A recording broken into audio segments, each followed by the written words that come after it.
Swayam Prabha. Digital India. Educated India.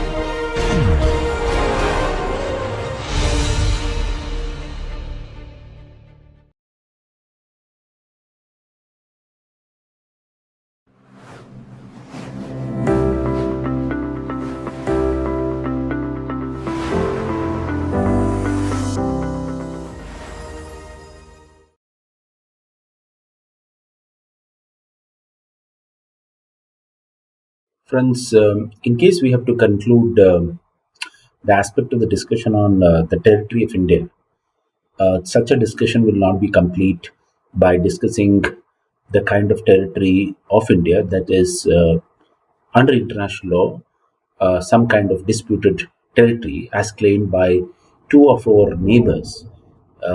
One is Pakistan, the other is China. Interestingly and unfortunately, these two neighbors have never accepted India's territorial sovereignty over a lot of a piece of land and lot of territory that India claims as its sovereign territory. And while we have the challenges of recognition of our territory both on the eastern front as well as on the northern front, the northern front is of particularly of international importance because we have a territory of land that has been occupied by Pakistan. And this kind of an occupation is existing right from the year 1947. Uh, Now, the United Nations and other international organizations call it Pakistan controlled Kashmir, whereas we call it Pakistan occupied Kashmir.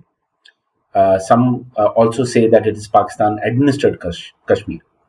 But right now, I think it's important to say that it is Pakistan occupied Jammu and Kashmir, as the Modi government has announced. And you will notice from this map over here, the area of occupation of Kashmir that is there with Pakistan. Some area is there with China, and there is a certain degree of territory that was given by Pakistan to China. It was ceded by China, by Pakistan to China.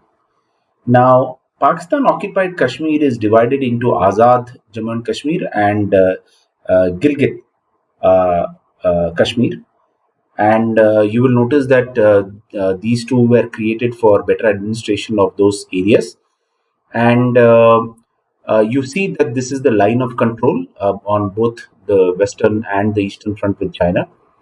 However, you will notice that the history of POK starts from the very nature of how Maharaja Hari Singh, the ruler of Jammu and Kashmir at that point of time, he wanted to keep Jammu and Kashmir as an independent state. And while India and Pakistan were getting divided, and there was a partition between these two, kind of territories in this country, Jammu and Kashmir always thought that it should remain. Neither it should align to Pakistan, neither it should align to India. However, unfortunately, what happened is in 1947, the Pakistan Pashtun tribals attacked Jammu and Kashmir. So there was an invasion from the Pakistani side, and at that point of time, it was Jammu and Kashmir was a princely state. It was ruled by King Hari Singh, and he did not have any other option. He did not have a military at that point of time, and he then sought help from the Indian Governor General, Lord Mountbatten. So, these were the times when India was almost getting its own independence, and the Governor General Mountbatten was the last Governor General of India. And, Lord Mountbatten actually replied, and he said that, he will clear the Jammu and Kashmir soil from the invaders. And this statement of Lord Mountbatten very clearly shows that India was, recognizing Jammu and Kashmir as its integral part. It was waiting for the princely states to join mainland and to join the Union of India. And the state was almost ready to be annexed to the Indian mainland. So, so the history as it goes that the government of India did give this option, and and King Hari Singh later on did sign the instrument of accession, and that instrument of accession was very important. However, you will notice that this instrument of accession with India and Lord Mountbatten, as the case may be, is the real seed of the Kashmiri dispute. Because of the kind of location it is there, I think both India and Pakistan want to make a claim on this kind of a territory. So, the situation as we see in Pakistan is quite problematic because they never accepted the sovereignty of India on this territory. And this has been almost a problem for more than now 70 years between the two nations, that they have been fighting over the territory of Kashmir. So, Kashmir had to have some kind of autonomy or independence, but as of now, with the abolition of Article 370 in India, we have decided that Kashmir will be part of the Union of India. And you will notice that the Britishers, during their colonization, did not treat Kashmir as a different territory. And from that rule of Britain, I think we got our definition of the Union Territory in India. So I think a small discussion on the Pakistan occupied Kashmir is quite relevant at times. However, you must know that if one looks at the territory in Jammu and Kashmir, currently almost 50% of Jammu and Kashmir has been in occupation of Pakistan. So India just has, half of the territory, and half has been lost, if I can use that word, or occupied illegally by Pakistan. And you will notice that that's a major part. And there is a lot of activity in POK. There are certain, resources that are available over there that which has been exploited. People mainly are in agricultural activity in POK. The economic and cultural situation over there is quite challenging as well. So I think that is important in terms of understanding. So let's move forward and then finally look at what I would want to call as the tires of public administration uh, in the territory of India, right? So, if you look at the territory of public administration, or the scope or application of the public administration, you will notice that first we have the union territory and union administration. Uh, Below it, we have the state territory and state administration. For example, we have 28 states. It could be like the state of West Bengal, it could be the state of Odisha, or any other state. Then we have divisions or zones or regions.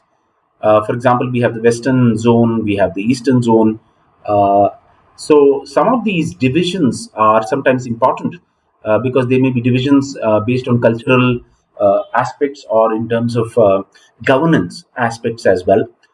Interestingly, some of these divisions are also based on establishment of certain tribunals.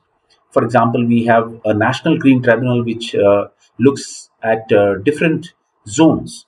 For example, we have a National Green Tribunal in the southern zone, in the western zone. So, zone wise, the country is probably divided. We have a central zone, we have a northern zone, we have a northeastern zone, then we have a western zone, and then we have a southern.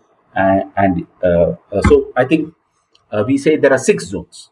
Okay, north, central, eastern, and northeastern, and then western and southern. Right. So this is how probably India could be divided into certain kinds of zones for better public administration and better, public policy purposes.